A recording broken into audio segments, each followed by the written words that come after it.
Planes de trabajo subacuáticos realizados en el mar, ríos, lagos, pantanos o embalses.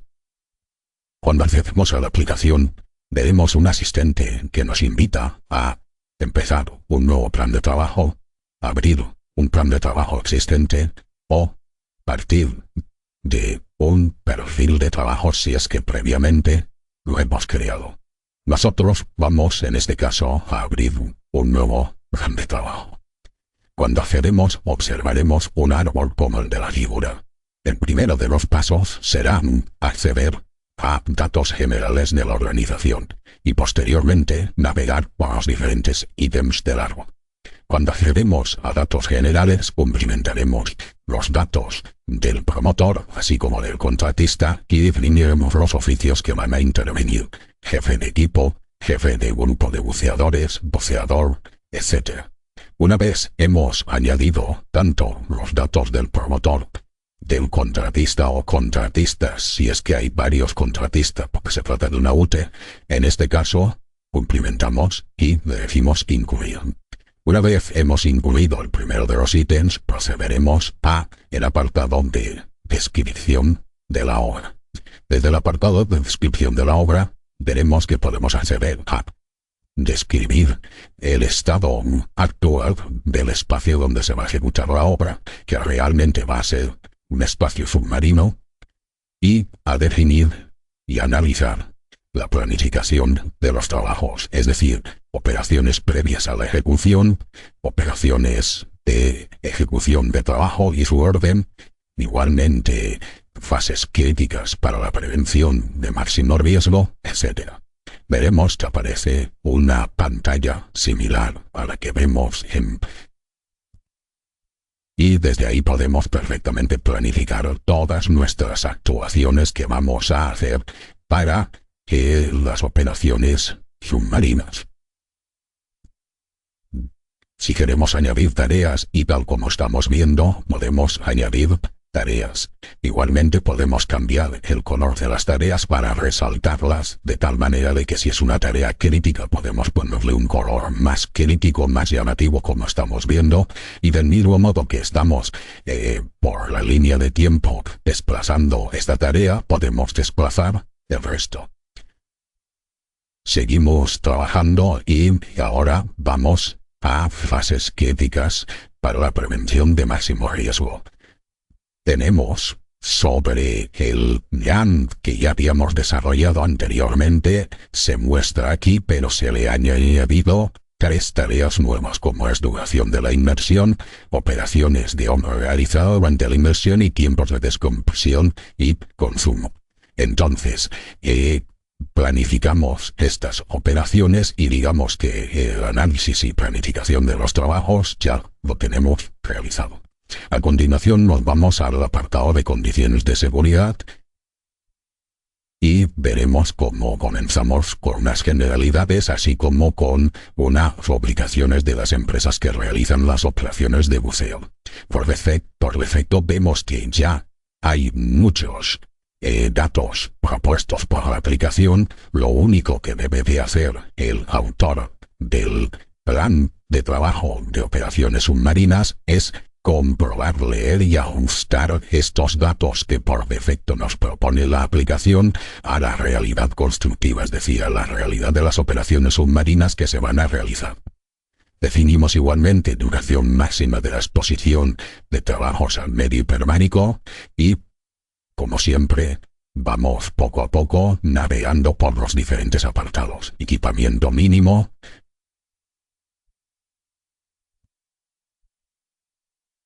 Y todas las ventanas a las que estamos accediendo vemos que siempre aparece el texto por defecto, que es quizá lo más importante.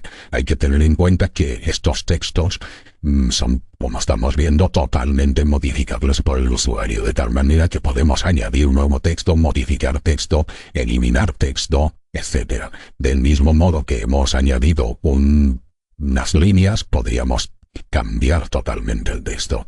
Y también es posible insertar imágenes e incluso planos, ¿de acuerdo? Esto permitirá que en el plan de trabajo esté más detallado. Bien.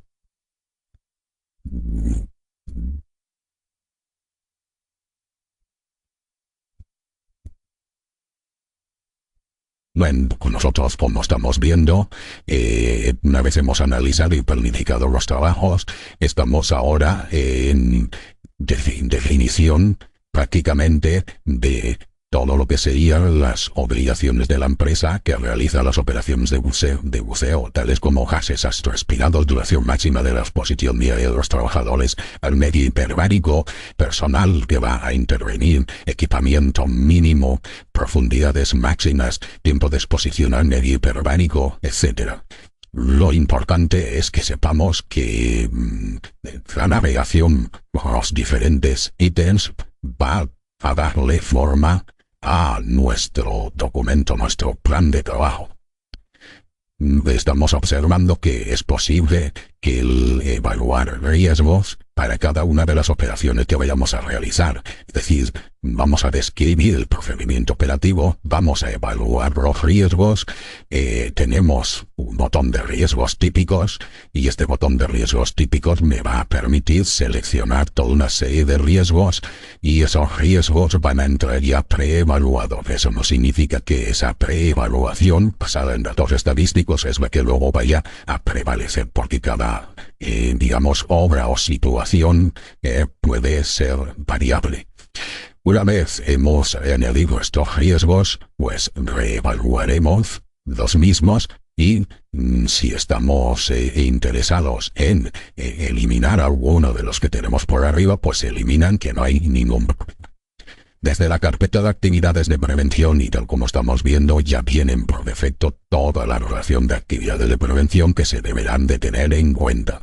Ahora, estas pueden ser muchas o pueden ser pocas. Si quisiéramos añadir alguna actividad de prevención para cubrir algún riesgo, nosotros marcaríamos en la ventana de la izquierda, como estamos viendo, los riesgos que queremos cubrir, y en la ventana de la derecha se nos proponen por defecto las medidas preventivas que deberíamos añadir.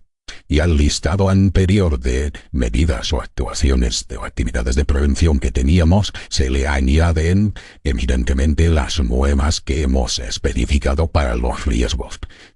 Ahora, si quisiéramos juntarlas, simplemente ese espacio haría un blanco para que seamos conscientes por lo que editaríamos. También desde la ventana de EPIs podemos acceder, y tal como estamos viendo, pues a los equipos de protección individual y los recursos preventivos. Si quisiéramos, lo primero que haríamos sería marcar esa casilla de recursos preventivos y ya vienen especificadas las actividades de vigilancia y control del recurso preventivo. Pues bien, lo mismo que hemos hecho para estas operaciones y concretamente la recogida de muestras, podríamos hacer una a una todas aquellas operaciones que nosotros vayamos a hacer porque trabajos submarinos. Por ejemplo, preparación de operaciones, por ejemplo, operaciones submarinas que vayamos a realizar tales como corte, soldadura, etc. Y luego añadiríamos unos anexos. En estos anexos, tal como estamos observando, ya viene preparado el plan de inmersión, aunque el plan de inmersión que nosotros damos es un plan de inmersión tipo. Eliminamos esa tabla roja que nos advierte de ello y tendríamos un plan de inmersión tipo, que es recomendable adaptar y adecuar a la situación real de lo que sería el proceso constructivo o el proceso de realización de actuaciones de nuestra obra.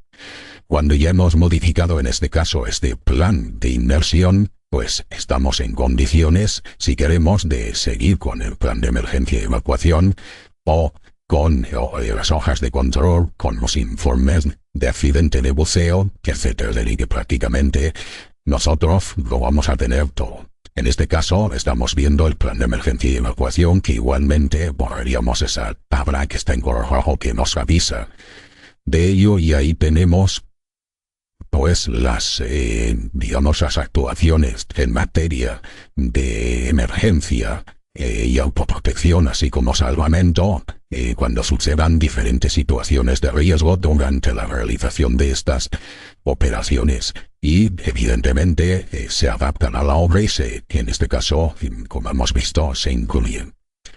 Bueno, y hacemos lo mismo con copias del seguro que cubre los posibles riesgos de las operaciones y o con el resto de hojas que, tal como hemos comentado, forman parte del árbol. Bien, con la hoja de datos prácticamente terminamos el desarrollo del plan de trabajo de estas operaciones submarinas. Y ahora ya estamos en condiciones, pues, de generar el documento. Nos iríamos a archivo, a generar documento o a personalizar informes. En este caso hemos seleccionado personalizar informes porque así me va a permitir obtener un informe exclusivo de algún apartado concreto, por ejemplo del plan de inmersión. Si a mí solo me interesa el plan de inmersión, pues marcaría ese ítem y tal como estamos observando, vemos en el editor de textos que forma parte de la aplicación como solamente hemos tenido el plan de inmersión.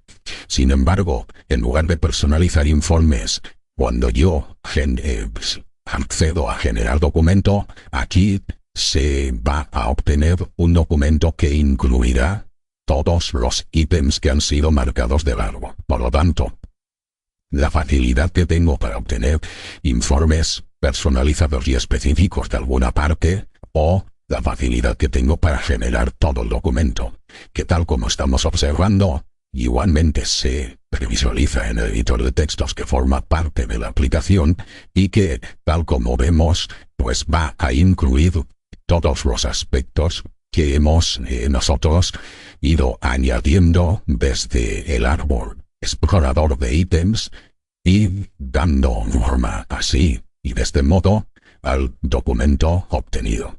Este documento podrá ser impreso directamente o podrá ser guardado en formato doc o en formato de PDF, con lo cual prácticamente tenemos cubiertas todas nuestras necesidades. Y por supuesto, antes de la impresión o de la exportación a doc o a PDF, podemos maquetarlo para terminar de darle forma al documento.